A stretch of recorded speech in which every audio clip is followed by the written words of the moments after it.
Right now, as you are reading this, something is happening on the biggest sporting stage on the entire planet that is so embarrassing, so damaging, and so revealing about who the 2026 FIFA World Cup, the largest, most watched sporting event in human history, hosted on American soil, a tournament that was supposed to be a moment of national pride, global goodwill, and the celebration of the beautiful game arriving in the United States with all its diversity and joy, has been turned, before it even completed its opening week, into an international scandal with Donald Trump's fingerprints on every single piece of it. We are talking about a World Cup referee who had a valid visa, spent 11 hours being interrogated at an American airport, and was then put on a plane back to where he came from, denied the biggest moment of his professional life. We are talking about an entire national team being ordered to leave the United States immediately after their match, not allowed to spend a single night to recover, a restriction that applies to people. This is not a political controversy happening alongside a sporting event. The political controversy has become the sporting event, and the world is watching, and the world is not impressed. And FIFA President Gianni Infantino, who together have turned the governance of the world's most popular sport into something that legal experts, UEFA officials, and former FIFA insiders are describing as potentially the most politically corrupted World Cup in the tournament's history. It received such a big support from the Trump White House. Now, here's where it gets genuinely jaw-dropping. For the past year, FIFA has leased an office on the 17th floor of Trump Tower that has sat all but empty. The rent goes to President Trump's family business, but soccer officials say the space sits largely idle. Read that sentence one more time. FIFA is paying rent for an office it doesn't use. In Trump Tower. The rent goes directly to Trump's family business. That is not a lease. That is a payment. That is money flowing from the governing body of international soccer directly into the personal financial empire of the man who is the host nation's head of state. And FIFA's own rulebook explicitly requires the organization to maintain political neutrality. The office reportedly remains largely unused, which somehow makes the symbolism even more pointed. Because if you actually needed the space, you would fill it. If you're paying for empty space in Trump Tower, you are paying for something else entirely. And everyone watching this knows exactly what you're paying for. On Friday, December 5th, 2025, Trump and Infantino held a celebration of the final draw for the 2026 World Cup. At Trump's behest, the draw event was staged at the Kennedy Center for the Performing Arts in Washington, D.C., which weeks later was renamed the Center. Trump was awarded the inaugural FIFA Peace Prize. FIFA created a brand new award and gave the first one to the sitting president of a host nation. FIFA invented an award from nothing, specifically to give it to Donald Trump. Human Rights Watch wrote to FIFA to ask for more details about the prize, its process, and the judges. They got no, with a straight face, told the world that Trump deserved it for his tireless efforts to promote peace. The man who threatened to destroy an entire Iranian civilization by posting "a whole civilization will die tonight, never to be brought back" on social media, that man received FIFA's inaugural Peace Prize. FIFA's annual Congress held in Paraguay after Infantino joined Trump in Saudi Arabia and Qatar, arriving late.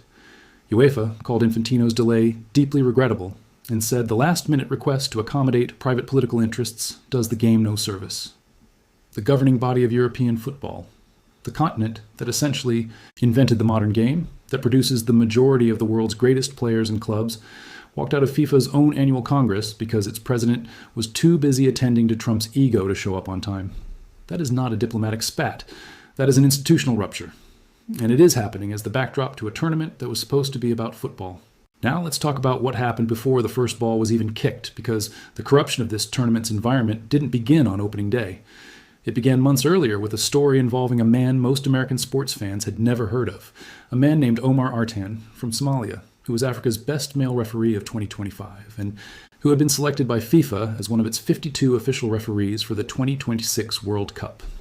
Artan was set to become the first referee from Somalia to officiate a World Cup match after making FIFA's final list for the tournament, which was announced 2 months before the event.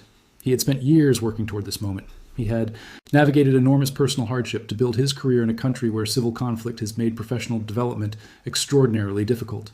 He had earned the recognition of the entire African football community, and he had done everything right. He applied for and received a valid United States visa. Artan was denied entry at Miami International Airport. A U.S. Customs and Border Protection statement cited vetting concerns without giving details. Artan told the New York Times he was interviewed at the Miami airport for 11 hours by border officials. His connecting flight, 11 hours in an interrogation room? After a decade of building a professional career, after earning Africa's Best Referee Award, after receiving a valid visa, after being selected by FIFA itself, which had done its own vetting, and then placed in a holding cell and deported.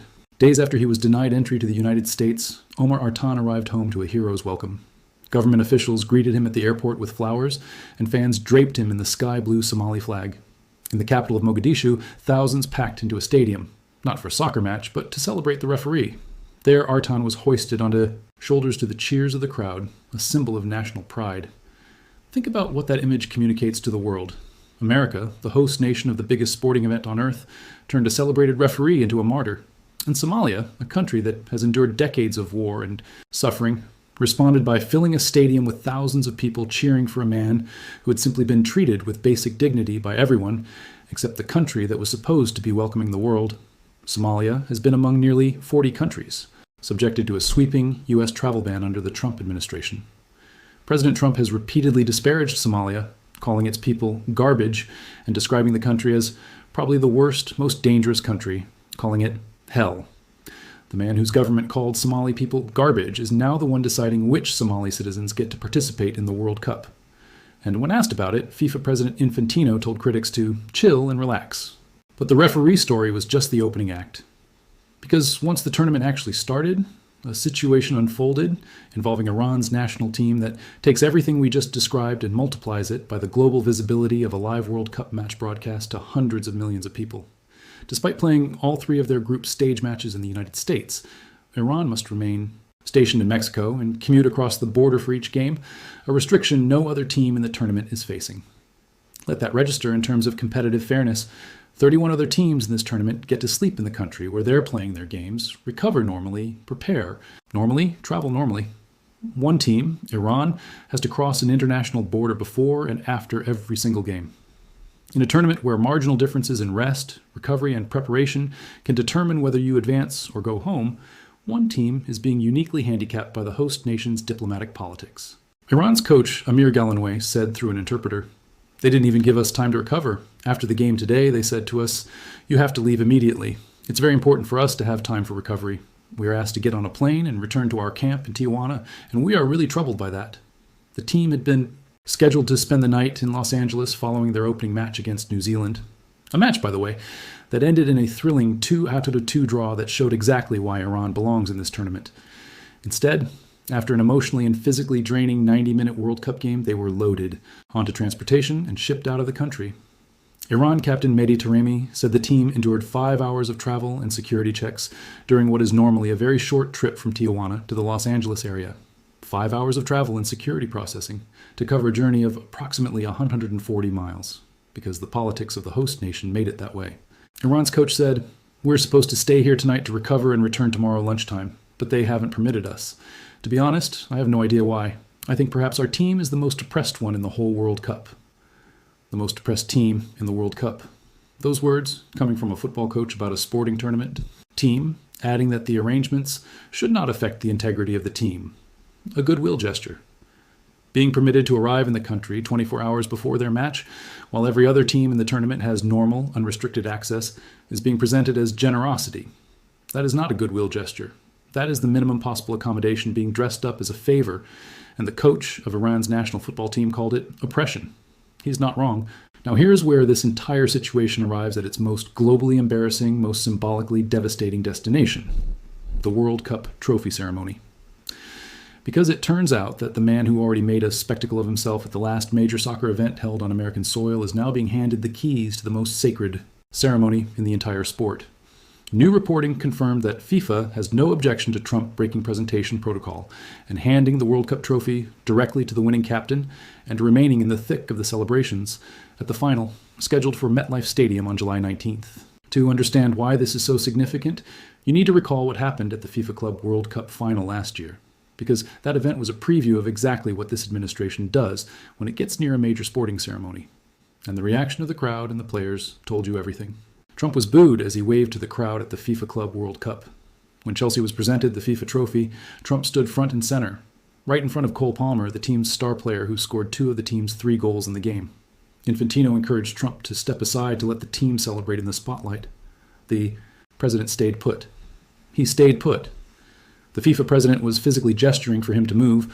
The team's captain appeared to ask him if he was planning to leave, and he grinned and stayed exactly where he was, blocking the view of the players whose moment it was supposed to be. Chelsea captain Reece James appeared to ask Trump, "Are you going to leave?" Later, Palmer said, "I was a bit confused. I knew he was going to be there, but I didn't know he was going to be on the stand where we lifted the trophy." And the crowd's reaction? Chelsea and PSG fans appeared to set aside their club rivalries and unite around their dislike of Trump, booing him on several occasions throughout the evening, including when he was shown on the Jumbotron during the U.S. national anthem before the match. And during that trophy presentation after, Chelsea fans and Paris Saint-Germain fans don't agree on much. These are clubs with fierce, competing identities and supporter bases from wildly different cultural backgrounds. But they found common ground in booing Donald Trump. That is not a partisan reaction. That is the global football community speaking in one voice about what it thinks of having its sport weaponized for political branding. Former FIFA president Sepp Blatter, who himself resigned in disgrace amid a massive corruption scandal, described Infantino's relationship with Trump as excessive and a politicization of the organization. When the man who presided over the most corrupt era in FIFA's history thinks you've gone too far in cozying up to political power, it is time to genuinely reflect on the choices you are making. And yet, Infantino keeps going. He keeps renting the office in Trump Tower. He keeps appearing at White House events. He invented the FIFA Peace Prize for a man who threatened to obliterate an entire civilization. And now he is greenlighting Trump's presence at the trophy ceremony for the World Cup final in front of what will be one of the largest global television audiences in sporting history. The broader picture that this paints is one that every American who cares about how their country is perceived internationally needs to sit with.